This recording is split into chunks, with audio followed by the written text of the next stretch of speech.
Welcome to Thez Nutz Garage, and today we're going to be back out here working on the 1994 F-150, and this is going to be part 2 of an engine swap that we're doing.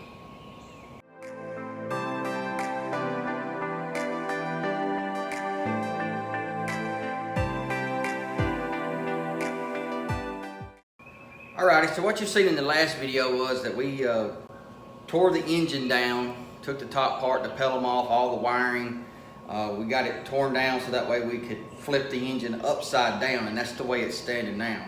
So what we did then was we got in here and we replaced our oil pump, we replaced our timing chain set, we've replaced all the gaskets on the timing chain cover. We've also put on a new water pump and put all new gaskets in there. We've reinstalled our harmonic balancer and our pulley, our crank pulley. We also put on a new oil pressure sending unit, and this is because while I was here, I wanted to just go ahead and get it done because it's kind of in a hard spot to get to laying underneath the truck. So we put that in. So what we have left to do on the bottom side of the engine is install our engine mounts. And we're going to get started on that, and then once I do that, we'll flip the engine back over and we'll start installing our spark plugs, our fuel injectors, and doing some of the top end work and getting ready to basically install this in the truck. But before we can finish this engine up, we have to pull the engine from Rodney. So let's get started on this so we can get the area cleaned up, and then we'll get Rodney in here and start pulling the engine out of him. All right, so now what we're gonna do is just take when I took the other motor mounts off, I just put the bolts back in the hole so I wouldn't lose them. Just gonna sit them right there.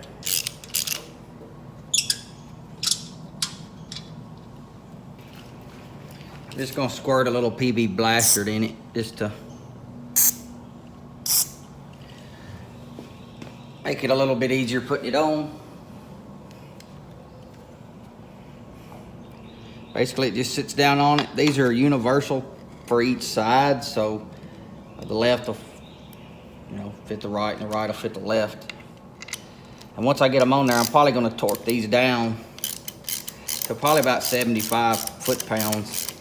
I don't know if that's the correct torque, but it sounds good to me.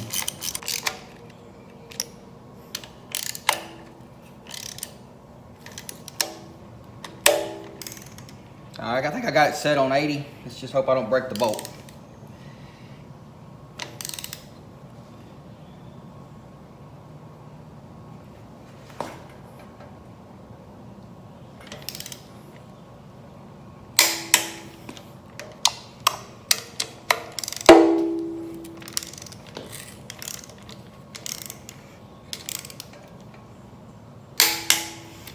Alrighty, so we got this one on. I'll put the other one on, and then we'll be ready to flip this engine back over.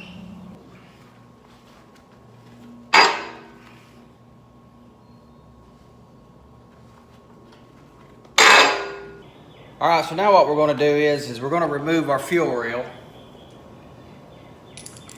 Basically, you have 2 bolts on each side, and that is looks like a 5/16 bolt. 2 on each side. We'll remove those.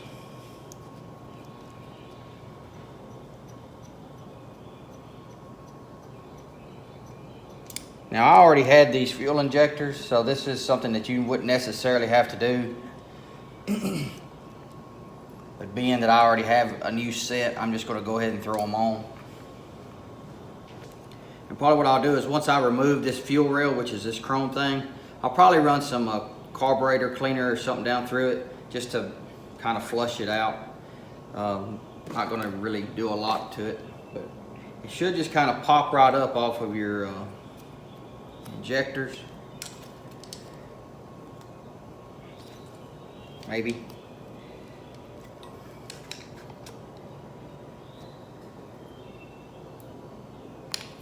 There it goes. All right, so I've got my fuel injectors all pulled out, and I kind of sprayed some brake clean around them, clean them up a little bit. But one thing you want to make sure that you do is double check and make sure you don't have any O-rings stuck in your intake or in your fuel rail. You can see right here is where the O-ring goes for the upper part of this injector, and some of them are getting stuck inside of here, so we want to make sure we take all those out. Our new injectors have them on it, so we don't have to worry about reusing these. And you'll also see I have the top part of this intake still taped up because we don't want to drop anything down it.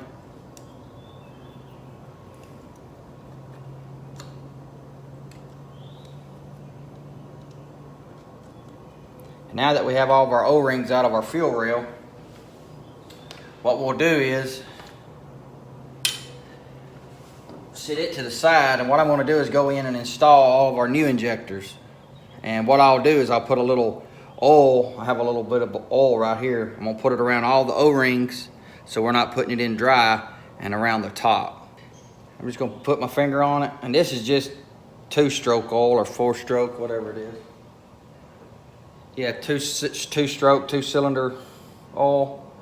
I'm just going to put it around it. It ain't got to be much. And that way I can just insert.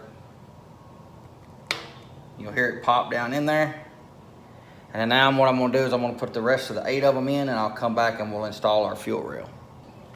All right, so now that we have all of our injectors in, what we're going to do is try to install the fuel rail again.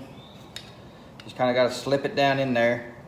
And you just kind of wanting to get it close because you're going to have to adjust each individual little injector to kind of line them up just right. So I'm gonna kind of start back here at the back.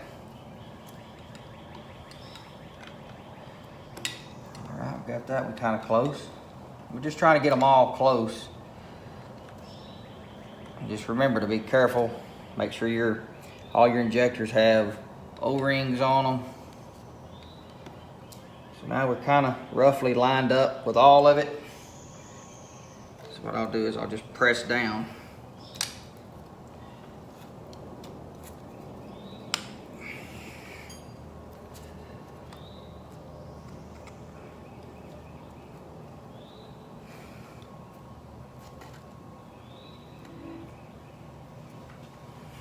As you're just working your way to one end, making sure they're all kind of lined up.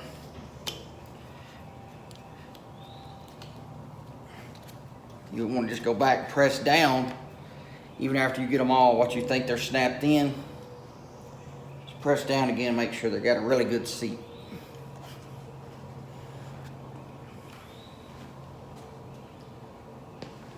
Now that we have them all down, what we're going to do is just put our 4 bolts back in. Now I will be running some Amsoil products through this to help clean out the fuel system in the truck once I get it back in the truck and going. I will have a video on that since Amsoil is sponsoring me with some of these products to test out, so I will be doing that. Just stay tuned for a video coming out about that one in the future.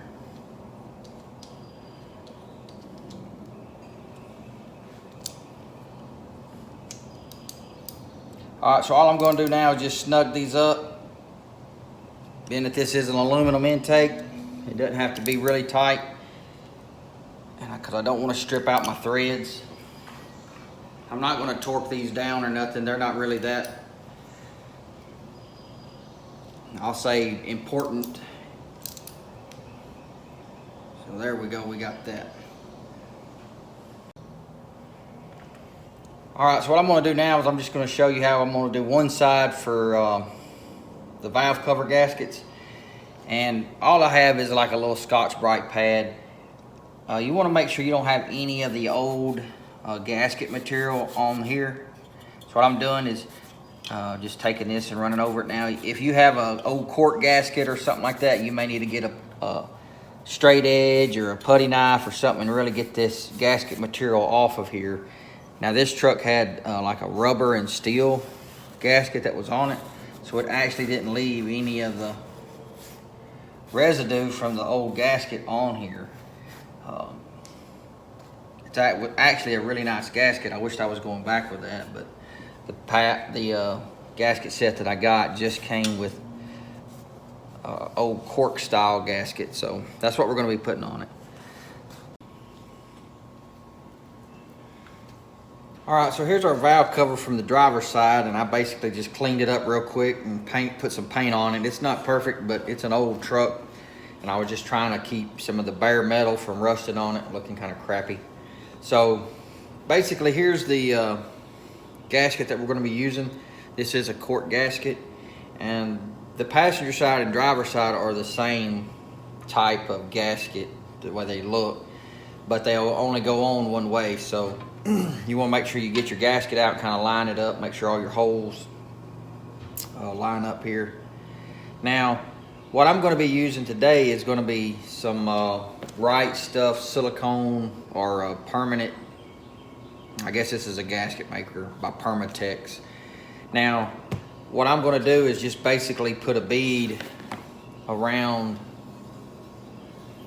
this part of the valve cover, and then we're going to just sit this on it, get our holes lined up, kind of let it get tacky, and then we'll just flip the whole valve cover over on the floor or on a flat surface so that way it can dry in its correct spot.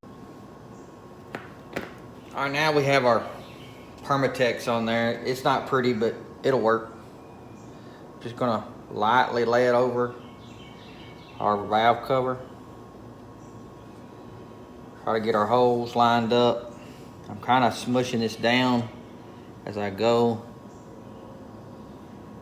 trying to keep it lined up where it's supposed to be.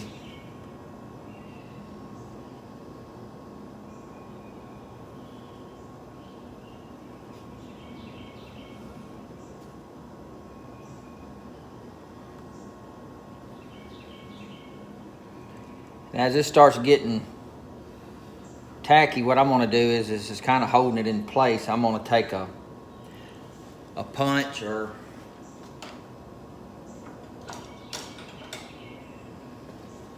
maybe this small screwdriver, and what I want to do is just kind of put it in its holes and just kind of turn it and twist it to clean out any of that excess silicone that's maybe blocking up our holes, and that way I can also keep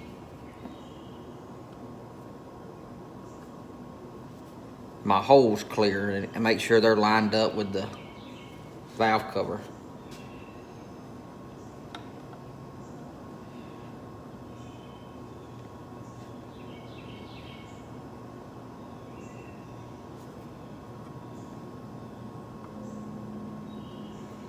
Now I think this right here says it has a 90-minute setup time, so that'll be perfect. What that'll allow me to do is here in about 10 minutes I can come back, just keep checking on it, make sure that this gasket is lined up properly. Like that. So I'm gonna let this set up for about 5 minutes, check my holes again, and then I'm gonna take it and flip it over and put it on the floor so that way it'll dry flat and even. All right, so this is Rodney, if you haven't been introduced yet. So what we need to do now while we're having our valve covers dry to put on our other engine is we need to start prepping this engine to pull. And what I'm going to do is I'm not going to show you every little thing that I do to pull this engine because it's just so time consuming.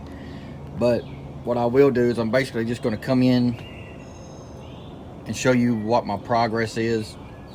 And the first things that I have to do is I have to remove this radiator, this shroud, these hoses, and that's because they have to come out first, and I don't want to remove the radiator inside my garage because I've drained it yesterday, and whoever had it, they just had water in it, so there wasn't any antifreeze in it to drain out, but I don't want any of this water in my floor. So I know there will be some in the engine, but when I pull it, but it'll be just less mess to have to make inside my garage. So that's what I'm going to do, is start prepping to pull this and get it ready to pull into the garage. Alright, so I have my valve covers on the engine.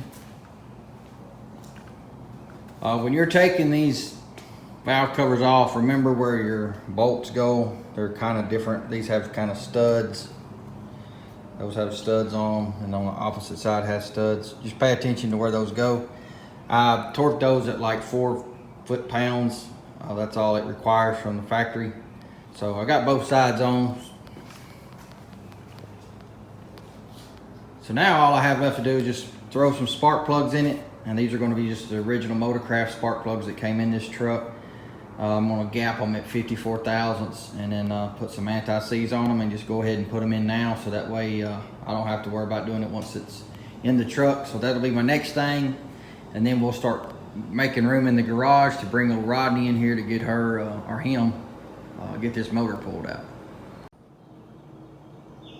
All right, so now here's the spark plugs we're going to be putting back in this truck, and this is a Motorcraft spark plug, and it is a ASF42CA. I believe these are what come stock in these trucks.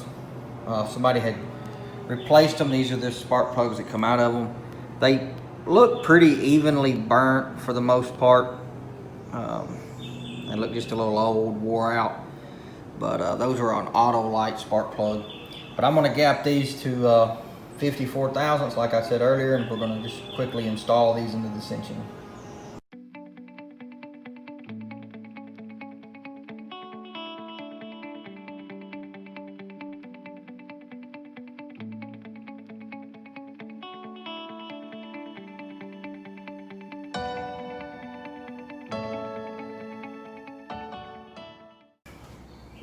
All right, so what I'm gonna have to do now is remove this hood, get it out of the way, because I can't pull the engine with the hood on the truck. So basically what I've done is, like I said, this is just gonna be a little put around town shop truck. And I've just gone in where my hood lines up. I've just taken a blue Sharpie, kind of marked around everywhere, around the bolts. So that way when I get ready to put this hood back on, I don't have to worry about trying to realign the gaps. I can just go back to where these marks are, and it'll have the hood perfectly lined back up to where it was. Alrighty, so it's several hours later. I've got this truck jacked up. Like I said, I'm not gonna go through everything that you have to pull to be able to pull this motor out, but I've got mostly everything disconnected. I think I may have a few wires that still connect to the side of the block down here. When I start pulling the engine, I'll disconnect those. But I'm gonna go ahead and jerk this one out and get ready to set this, I'll say new to me, engine in. So let's get started. Alright, so I'm about ready to drop this other engine in. If it'll stop swinging. I've got the other one over here. This is the one that came out of it. Oh, one that's got the rod knock in it. And what I'm gonna do is trying to minimize the weight and just being able to wiggle this around and reach the bolts to go to the transmission. I've left the top part of the engine off and a lot of the stuff off the front. So that way just a little bit easier to put in. So I'm gonna drop this down in here and start bolting it up, and I'll just check back here in a minute and show you kind of what I've done, got it in there. All right, so several hours later, and I finally got this engine in this truck. It's taken a while being that it's a one-man show here, and actually this engine hoist here isn't really long enough to extend all the way to the back of the firewall with the engine. That's why I had to take the front bumper off so I could get a little bit closer. But I finally got it in there. Everything on the bottom side of the engine is done. Exhaust, starter, the transmission's hooked up. Fuel lines, these fuel lines here in the back, right back here, those take a special fitting, which I rented from AutoZone. But everything on the bottom side is done. All I have to do is finish up the top side and start taking off the wiring harness off the old engine. And the reason why I'm using that wiring harness is because I broke one of the clips right here that goes to the injector. So I'm just going to use this wiring harness here, and what I want to do is slowly start taking it apart and swapping it over, and when I get done with all that, I'll come back and give you an update.